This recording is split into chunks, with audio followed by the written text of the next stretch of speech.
ID துறையில ஒரு மிகப்பெரிய சுனாமி மாதிரி ஆயிரக்கணக்கானவர்களுக்கு அடுத்தடுத்து வேலை போய்கிட்டே இருக்கு.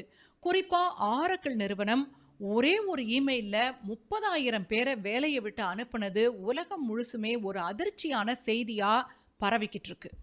என்ன நடந்துச்சு அப்படின்னு பாத்தீங்கன்னா, இந்த 30,000 பேர்ல 12,000 பேர் இந்தியர்கள். இந்தியாவுல இது 40%. ஆரக்கிள்ல வேலை செய்யறவங்கள்ல 40% பேருக்கு ஒரே நாள்ல வேலை போச்சு. ஏன் குறிப்பா இந்தியர்களை வேலையை விட்டு அனுப்புறாங்க அப்படிங்கிறது ஒரு கேள்வி. இரண்டாவது, ஒரே நாள்ல 30,000 பேரை வேலையை விட்டு அனுப்பும் அளவுக்கு என்ன நடந்துச்சு அப்படிங்கிறது இரண்டாவது கேள்வி.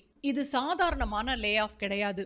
பெங்களூர்லயும் ஹைதராபாத்லயும் நிறைய குடும்பங்கள் கண்ணீர் விட்டு கதறிக்கிட்டு இருக்காங்க. டாப் 5 ஐடி நிறுவனங்கள் பாத்தீங்கன்னா ஆயிரக்கணக்கானவர்களை கடந்த 6 மாதங்கள்ல மட்டும் லே ஆஃப் பண்ணிருக்காங்க. சாதாரண லே ஆஃப் கிடையாதுன்னு ஏன் சொல்றேன் அப்படின்னா, அதுக்கு ஒரு பின்னணி இருக்கு. சமூக வலைதளங்கள்ல ஒரு சில பேர் அந்த செய்தியை கவனிச்சிருக்கலாம்.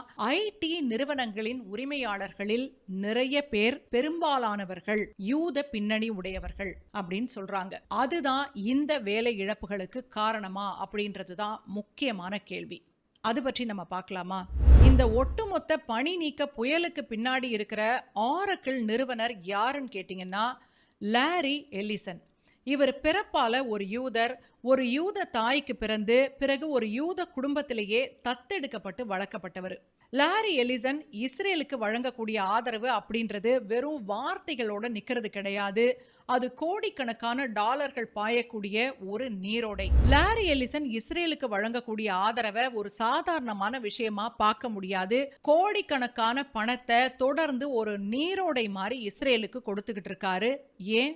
லாரி எலிசன் இஸ்ரேலிய ராணுவத்திற்கு உதவக்கூடிய friends of the IDF, Israel defence force, அந்த அமைப்போட மிகப்பெரிய தனி நபர் நன்கொடையாளர். இதுவரைக்கும் அவரு $26 மில்லியன், கிட்டத்தட்ட அது 200 கோடிக்கும் மேல, அந்த அளவுக்கு அதிகமான தொகையை அந்த அமைப்புக்கு லாரி வழங்கியிருக்காரு. இதுல 2017 வருஷம் அவர் கொடுத்த $16.6 மில்லியன் நிதி அந்த அமைப்போட வரலாற்றிலேயே ஒரு தனி நபர் அளித்த மிகப்பெரிய தொகையா இன்னைக்கும் இருக்கு.